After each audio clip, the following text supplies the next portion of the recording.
Bienvenidos a este video, el cual está organizado por un grupo de estudiantes de la Universidad Nacional Experimental Rómulo Gallegos. Tenemos la intención de darle a conocer a los espectadores la concepción de paradigmas de la modernidad, de la posmodernidad, métodos para una investigación y además pasos para la realización de una investigación científica. 6 integrantes, 2 expositores. ¡Comencemos! Ahora bien, vamos a iniciar este tema hablando de lo que es paradigmas de la modernidad y sus respectivos métodos. Vamos a desglosar esta palabra para entender de mejor manera de qué se trata. Iniciemos con la palabra paradigma.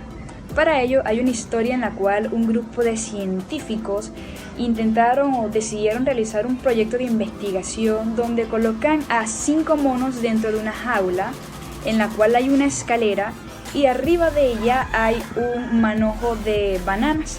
Sucede que por lógica los monos van a subir la escalera para tomar las bananas, pero lo que ellos no sabían era que al llegar al tope los científicos le iban a lanzar una descarga eléctrica que los iba a dejar tendidos en el suelo y electrocutados. Luego, con el tiempo, después de tanto intento y de muchas electrocutaciones, empezaron a menguar y dejar de frecuentar subir la escalera, y todo aquel que intentaba subirla, luego los monos lo bajaban y le daban muchas golpizas. Con el tiempo, los monos dejaron de subir la escalera en lo absoluto.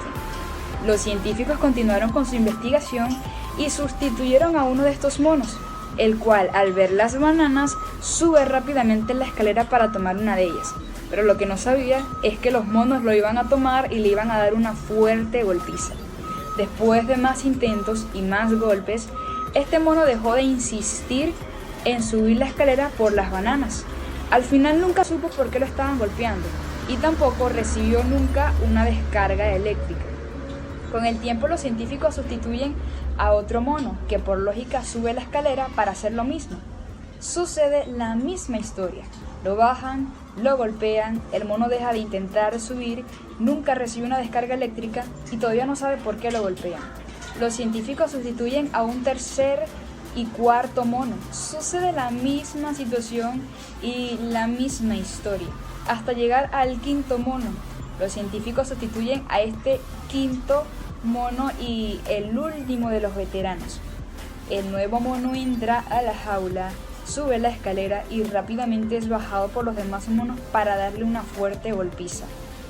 Con el tiempo, todos los monos en absoluto no volvieron ni a subir la escalera. Tenemos como resultado que estos monos nunca fueron testigos de una electrocutación, más fueron testigos de los golpes, pero ninguno de ellos supieron al final por qué recibieron esos golpes. Si existiese la posibilidad de preguntarle a esos monos por qué se golpeaban al subir la escalera, cualquiera de ellos hubiese respondido, no sé, aquí siempre se ha hecho de esa manera. Entonces podemos entender claramente lo que significa paradigma.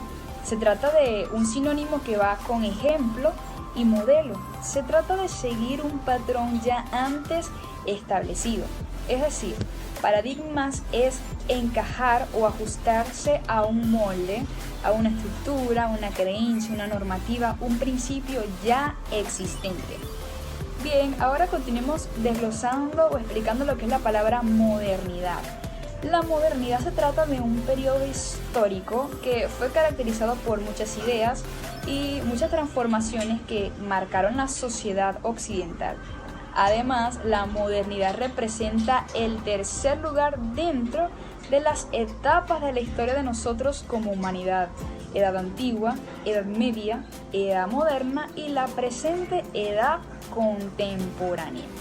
En conclusión, paradigma de la modernidad se trata de un conjunto de ideologías, de patrones, normativas, creencias, de pensamientos establecidos en un periodo histórico en específico.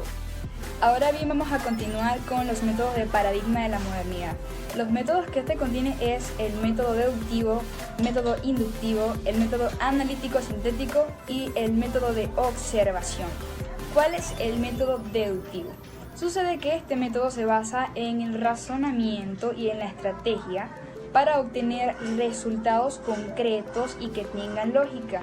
Se utiliza en este método estrategias, preposiciones o ejemplos que van desde lo general hasta lo más particular, lo más específico, para al final dar respuestas o resultados que tengan coherencia. Vamos a dar unos ejemplos para entender de qué estamos hablando. Premisa número 1 y general. Los planetas son redondos. Premisa número 2, específica. La Tierra es un planeta. Si la premisa 1 me dice que todos los planetas son redondos y que la Tierra es un planeta, entonces eso nos da como conclusión que la Tierra es redonda. Luego nos encontramos con el método inductivo y este va desde lo más particular hasta lo más general. Por esto se usa como referencia que este método es todo lo contrario al deductivo, o otros lo toman como ejemplo que es similar. Este método, como ya lo dije, va desde lo más particular hasta lo más general. Ejemplo de eso es: mi padre murió. Ejemplo número 2, mi padre era un hombre. Si mi padre murió y mi padre era un hombre, eso nos da como conclusión que todos los hombres mueren. Ahora continuamos con lo que es el método analítico sintético. Este método se basa en la descomposición y el desglosamiento para estudiar algo. Se desglosa o se descompone un objeto de estudio para estudiar minuciosamente cada elemento, cada detalle, así conocer su naturaleza, sus causas, su estructura. Después que se da a conocer todo esto, toda esta información se integra para dar una conclusión general de todos los elementos que se estudiaron por medio de esa descomposición. Y por último nos encontramos con el método de observación. Y como lo dice el nombre, este método se basa en la observación analítica mediante los sentidos. Es decir, en este método el investigador activo no puede interactuar de manera directa con el objeto que está estudiando. En este método el observador, el investigador, tiene que dar sus exámenes, sus resultados, sus conclusiones por medio de los sentidos. Es decir, él tiene que evaluar por un patrón de conductas y de gestos, de efectos, de acciones al objeto que está estudiando. De allí se basa su respuesta, de allí se basa su conclusión, en la simple observación indirecta. Muy buenas, mi nombre es Mauricio Muyali y les voy a hablar sobre la posmodernidad. Esta es la manera en cómo se ha dado en llamar al nuevo orden civilizatorio, la cual muchos de estos rasgos característicos ya están presentes entre nosotros, y cuya llegada no podemos detener. Por lo que el paradigma de la posmodernidad está referida al agotamiento de los principios de la modernidad, con un fundamento racional basado en la comunicación, donde el pensamiento posmoderno es el conjunto de planteamientos filosóficos. Cabe destacar que el objetivo de la posmodernidad es buscar con claridad nuevas interpretaciones sobre lo social y sobre lo científico, en un continuo devenir por explicar la relación de lo que se produce y quién lo produce. En pocas palabras, no busca una explicación absoluta de la realidad, por lo que la investigación en la posmodernidad propone una investigación cualitativa, la cual va dirigida a las acciones humanas y la práctica social, la cual está caracterizada por ser inductiva, porque esta plantea preguntas que van a orientar sobre los datos que se tienen que recoger. Naturalista, debido a que esta procura interactuar con los informantes y con el entorno. Y por último, interpretativa, ya que se busca comprender el sentido de las acciones humanas. Los métodos cualitativos de la posmodernidad son 5. El primero sería el método hermenéutico, la cual es la interpretación de los fenómenos implícitos en una realidad ya estudiada. y que su procedimiento se basa en el comprendimiento. En cuanto a sus características, tenemos que se basa en la interpretación de la naturaleza humana, que no hay métodos científicos, sino que todo hay que interpretarlo, y que la interpretación siempre será infinita. Continuando con el proceso de la investigación hermenéutica, son 4. El primero sería la determinación del objetivo que se persigue. El segundo sería la elección de la muestra a estudiar. El tercero sería la elección de los instrumentos y procedimientos. Y el número 4 sería la etapa hermenéutica. Esta se basa en la interpretación, por lo que se busca es descubrir la intención que anima al autor, descubrir el significado que la acción tiene para su autor y descubrir la función que la acción o conducta desempeña en la vida del autor. En cuanto al siguiente método, tenemos al etnográfico. Este permite la recopilación, una recopilación más completa y exacta de la información necesaria para conocer los fenómenos sociales propios de las comunidades y grupos particulares. Este método consiste en el estudio de un pueblo, cuya metodología pertenece al paradigma cualitativo y aplica la observación directa y comprende la realidad social. También este método presenta ciertas características como holísticas, ya que describe los fenómenos de manera global en sus contextos naturales. Naturalista, debido a que el etnógrafo centra su atención en el ambiente natural, o sea, vendría siendo como observar, escuchar, hablar y anotar. Pues también inductiva, ya que ésta se apoya en las evidencias para sus concepciones y teorías. En la empatía y la habilidad general del investigador para estudiar otras culturas. Fenomenológica, debido a que ésta estudia los significados desde el punto de vista de los participantes. Y también una observación participante. Esta incorpora como coinvestigadores a algunos de los sujetos estudiados y evita que el investigador manipule variables. En cuanto a los procesos de la investigación etnográfica, tenemos una serie de fases. La primera sería la selección del diseño. Esta va a permitir al investigador acercarse al fenómeno y recolectar la información necesaria. La segunda sería la determinación de las técnicas. Esta se va a realizar a través de la observación participante, ya que permite descubrir a los grupos sociales. Esta técnica se hará a través de la observación participante, la entrevista y documentos. El tercero sería el acceso al escenario de la investigación.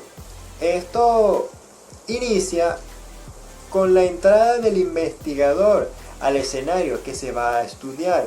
Aquí lo que se busca es la introducción social que tiene con las personas y los objetos presentes a la cual se accede para obtener la información. La cuarta sería la selección de los informes. Para poder obtener estos informes es importante establecer una relación abierta con los informantes, que conlleve un vínculo de confianza y receptividad. La quinta sería la recogida de los datos. El análisis de los datos comienza en el momento que termina cada recogida de información. Y la identificación de las categorías. La sexta sería el procesamiento de la información ya recogida. Y el análisis van unidos debido a que se observa y se interpreta paralelamente. La séptima, la última, será la elaboración del informe. Este debe señalar cuál es el fundamento teórico y empírico que apoya al trabajo, qué significó la experiencia en los involucrados y qué representa los resultados obtenidos para la teoría ya establecida. Continuando, las técnicas y estrategias de la metodología, tenemos a la observación participante. Esta pone en énfasis el uso de estrategias interactivas como la observación participante, las entrevistas, los instrumentos diseñados por el investigador y el análisis de documentos. También utilizan los recursos de la tecnología para mejorar tales como grabadoras, cámaras fotográficas y de video, computadoras y entre otras cosas. En cuanto a la categorización y análisis de la información, consiste en transcribir las entrevistas, grabaciones y descripciones. También que una vez clasificada y categorizada se utiliza un programa de computadora a través de una tabla en donde se va a plasmar la información más relevante aportada por los informantes. Dicha información tiene que ser escrita de manera textual como se recogió. Esta primera información va a servir para realizar el análisis descriptivo de los contenidos y el cuestionario. Y por último, tendríamos a los resultados que se obtengan del cuestionario, se elaboran de la misma manera que en el cuadro anterior, pero en este caso se harán preguntas. Continuando con el siguiente método, que sería el número 4, sería el biográfico, llamado también historia de la vida, y trata sobre el relato de la vida de una persona. Esta historia de la vida puede basarse en un autorrelato, en evidencia documental, o en relatos de otros, como sea visitando lugares, hablando con personas que se conocieron a nuestro sujeto de interés. Y en cuanto a sus características, tenemos que es descriptiva, inductiva y fenomenológica, aunque también se puede encontrar que es holística, ecológica, ya que esta pone énfasis en las relaciones espaciales o distributivas de los seres humanos y las formas sociales. También estructural sistémica, ya que busca establecer la relación entre los eventos o fenómenos virtualmente aislados y para formular una teoría. Luego estaría humanística, ya que valora los atributos del ser humano y su condición humana desde la generosidad, la compasión. Y por último tenemos el diseño flexible, que este se refiere a la articulación interactiva de los elementos relevantes en la investigación analizada. En el proceso de la investigación, este es un proceso bastante flexible y dinámico, que inicia sin establecer una hipótesis previa, ya que busca evitar prejuicios y cuyo proceso se basa en la selección del sujeto o grupo a estudiar. Desde aquí, el investigador empieza a recopilar información, luego elegir los informantes claves. Una vez que se elige a los informantes claves y se gana la confianza de ellos, se fijan horarios para realizar la entrevista. Luego tendremos a la realización de la entrevista, que aquí deben ser documentadas con imágenes, audio, con anotaciones en un cuaderno, etc. Durante la entrevista no se puede interrumpir el pensamiento del entrevistado, sino animarlo a que diga más. La transición y análisis de la investigación. La transcripción de las grabaciones se debe realizar inmediatamente, o como se dice en caliente, con exactitud, sin hacer modificaciones. Luego el material se clasifica, se analiza y se evalúa, para así realizar la contrastación y luego triangular. Luego estaría y por último la confiabilidad, que es la información que dan las fuentes o informantes. Se contrasta desde esta información y es lo que se llama triangulación. Ahora continuando con el último método, que sería el número 5, que trataría de la investigación acción participante. Esta implica la participación de las personas que vayan a beneficiarse de la investigación. En cuanto a sus características, esta beneficia inmediata y directamente a la comunidad, involucra a toda la comunidad en la investigación y permite que aprendan a usar las técnicas de investigación. Permite que el investigador participe en la investigación, pero esta no generaliza, sino que aplica los resultados donde se ha hecho la investigación. Y que también es un proceso permanente de realimentación y cambio. En cuanto a sus procesos o etapas de la investigación, acción participante, es importante la inserción a la comunidad, por lo que el investigador tendrá que ganarse la confianza de la comunidad para poder obtener una información correcta. Esta posee 5 etapas. La primera sería la del diagnóstico. Este permite identificar los problemas que afectan a la población. Y su objetivo es obtener la información acerca de los problemas, necesidades, recursos y oportunidades de desarrollo. La segunda sería la planificación, que sería preparar acciones para solucionar los problemas. Esta planificación no debe ser rígida, ya que se irá reajustando para su ejecución. La tercera etapa, que sería la ejecución, aquí es donde se ponen en práctica las acciones planificadas. La cuarta sería la evaluación, que es valorar las acciones que se han realizado. Y la quinta, la sistematización, que son las reflexiones finales, en donde se reconstruyen las experiencias, todo del proceso del trabajo.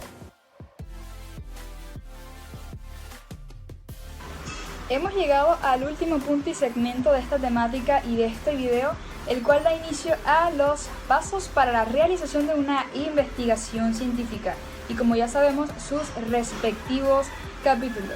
Es imprescindible no iniciar con la portada.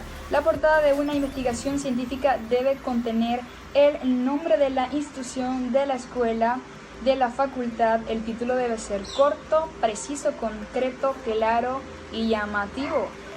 También nos encontramos con que contiene el nombre de los autores, del tutor, de la ciudad donde se realizó y la fecha de emisión. Continuamos con lo que es la introducción de una investigación científica, y en este caso ella tiene que ser también llamativa. Presenta o debe señalar una breve reseña de la temática y sobre todo de la problemática que se va a abordar. También debe resaltar la importancia de esa temática y la vigencia del problema y su actualidad. Y por último, la introducción debe incluir el propósito o la finalidad a la que se quiere llegar. Ahora sí, capítulo 1, planteamiento del problema. El planteamiento del problema debe tener como preguntas claves y esenciales: cuáles son los elementos del problema, sus efectos, sus acciones, cuáles fueron eventos o acciones anteriores en relación a esta problemática, y cuál es la situación actual del problema que estamos presentando y su respectiva importancia. Continuamos con la justificación de la investigación, y se trata más bien de por qué queremos realizar esta investigación, ¿Qué vamos a señalar como aportes tanto teóricos y prácticos y quiénes van a resultar beneficiados de esos aportes que vamos a atribuir? Luego nos encontramos con los objetivos generales de la investigación y, como ya sabemos, son metas que el investigador establece alcanzar. Estas se ramifican en objetivos generales, objetivos específicos, bastante conocidos por todos. Los objetivos generales, como lo dice su nombre, presenta la idea central del trabajo académico y este puntualiza la visión general global a la que se quiere llegar en todo el tema que abordaremos. Luego el objetivo específico se relaciona bastante con el general, pero en este caso presenta estrategias bastante particulares de cómo vamos a abordar toda la temática a lo largo de la investigación. Luego nos encontramos con lo que son las limitaciones de la investigación y, como ya sabemos, estas limitaciones se tratan de todos los problemas, de todos los obstáculos que se les presentaron a los autores mientras realizaban esta investigación. Un ejemplo de algún problema de esos puede ser la falta de colaboración o de cooperación de los encuestados. Y sabemos que recopilar la información, si los encuestados no dan buena información con eficacia, va a haber una gran déficit de dicha información. Y por último, nos encontramos con los alcances de la investigación. Como lo dice su nombre, se trata de los resultados, de lo que vamos a obtener y de establecer estrategias o métodos que garanticen tal cual como hemos mencionado los resultados que vamos a obtener en la investigación. Se trata de ser estratégicos y que la estrategia que empleemos pueda dar exacto y concreto a lo que hemos establecido en el proyecto de investigación.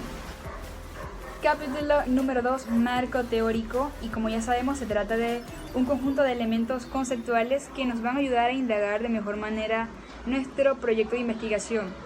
Además nos va a ampliar nuestro conocimiento a nivel teórico del tema que estamos presentando. Antecedentes de la investigación. Se trata de todos esos trabajos previos o tesis de grado que nos van a dar un suelo a nuestra investigación, el cual se sobreentiende que tienen relación entre sí y que van a aportar de alguna u otra manera, en algún sentido, a la investigación científica. Continuamos con las bases teóricas y de alguna otra manera también se trata de todos esos conceptos que están diferenciados en la perspectiva a nivel filosófico o científico, que nos van a ayudar a sustentar, ampliar y tener una mejor perspectiva de nuestra investigación. Continuamos con las bases legales y, como lo dice su nombre, se trata de todo ese conjunto de leyes que políticamente van a sustentar el desarrollo de nuestra investigación.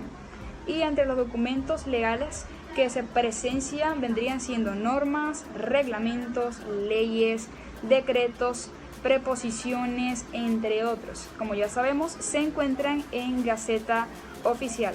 Continuamos con la hipótesis, y esta representa un segmento muy importante dentro de la investigación que no puede faltar. Y en este caso el investigador tiene la oportunidad de dar su perspectiva propia en cuanto a la temática que está presentando y claramente debe justificar esa temática. Continuamos con las operaciones variables, y en este caso se trata de cualidades susceptibles a cambios o sufrir cambios, y el sistema de variables consta de características y pasos a estudiar de lo que estamos presentando. Continuamos también, en último lugar, la definición de los términos básicos, y esta es opcional. No todos los investigadores la incluyen en su proyecto de investigación, y en caso de agregarla deben colocarla en el capítulo número 2, justo al final del marco teórico.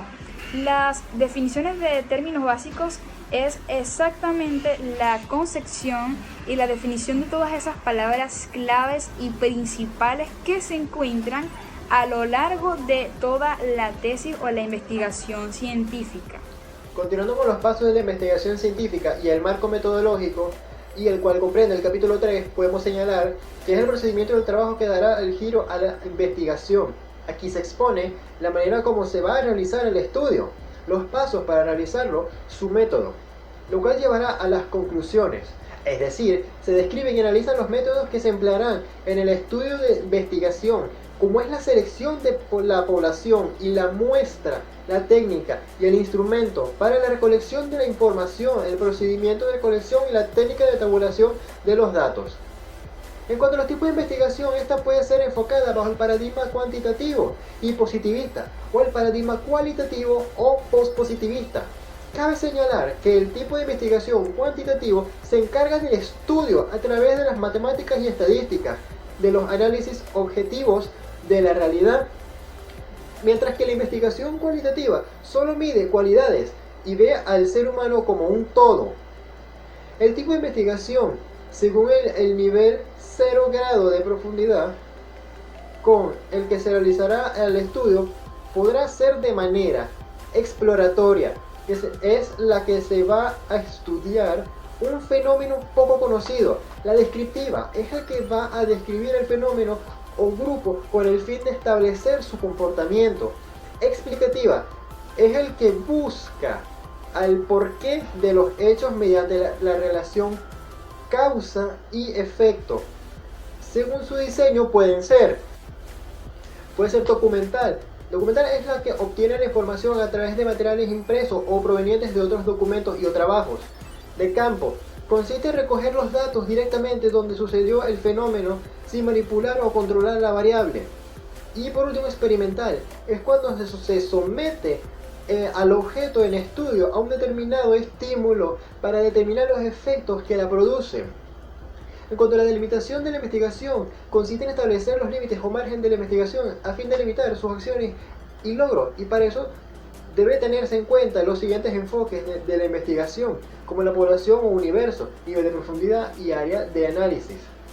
En cuanto a la población y la muestra, esta va a ser una condición del investigador, el cual describe sobre el grupo que está trabajando, por lo que la población es la totalidad de individuos que conforman el problema. Por ejemplo, si vamos a realizar un estudio del personal médico que trabaja en el hospital de San Juan, en cualquiera de los turnos, en cualquier servicio, esa es la totalidad de la población. Mientras que cuando hablamos de la muestra, esta se va a calcular en función y tipo de variable, si es heterogénea u homogénea, si es continua o discontinua. Es decir, mientras mayor número de las personas sean incluidas, más fidedigno será el resultado que se va a obtener. Por eso la muestra es calculada según varias fórmulas. Hay que entender que la muestra es una condición de la población que está reflejada en pequeños grupos de personas, porque no puede ser tomada en su totalidad.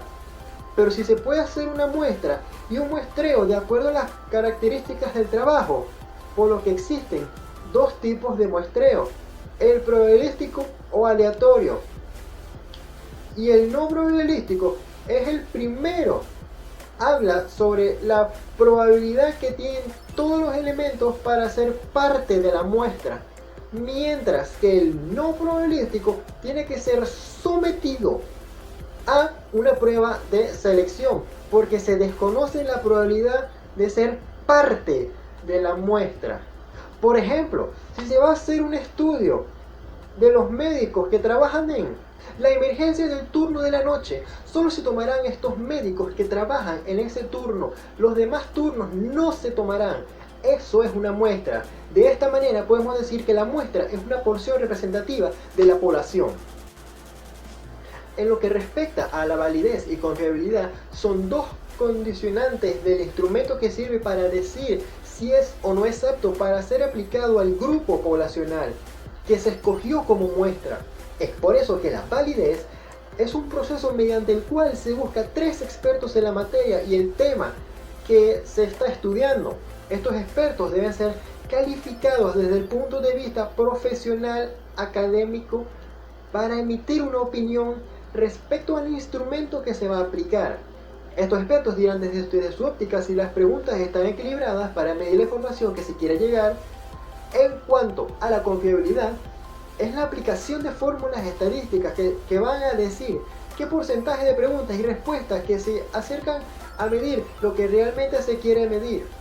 Estas van a adaptarse al tipo de variable y tipo de preguntas y la aplicación de fórmulas matemáticas, como por ejemplo el decoder de Richardson, y que enfocan las preguntas con respuestas como sí o no, por lo que el cálculo matemático va a arrojar si es altamente confiable o no. En cuanto a técnicas e instrumentos de recolección de datos, es la forma de adquirir la información necesaria del fenómeno que se está estudiando y que se representa en los individuos que fueron tomados como muestra. Entre estas técnicas tenemos la observación directa, la encuesta en sus dos modalidades, oral o escrita, que debe ser un cuestionario, la entrevista, el análisis documental y análisis de contenido.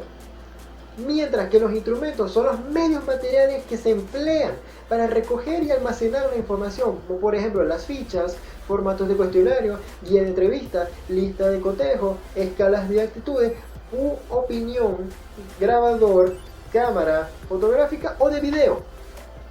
Ahora bien, las técnicas de análisis es la actividad de transformar un conjunto de datos con el objetivo de extraer información útil y facilitar la formulación de conclusiones.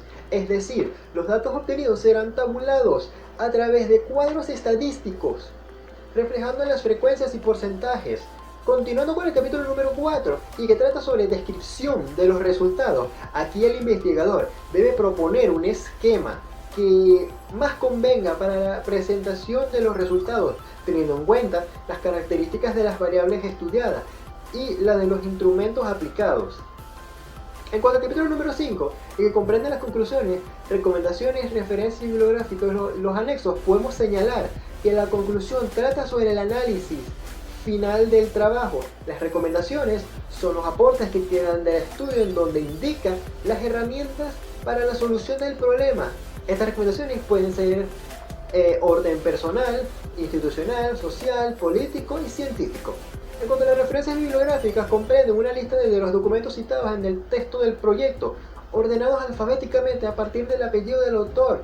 En cuanto a las normas para su presentación, estas serán desarrolladas en el próximo capítulo. Respecto a los anexos, estos constituyen elementos adicionales que se excluyen del cuerpo del trabajo y se agregan al final del mismo.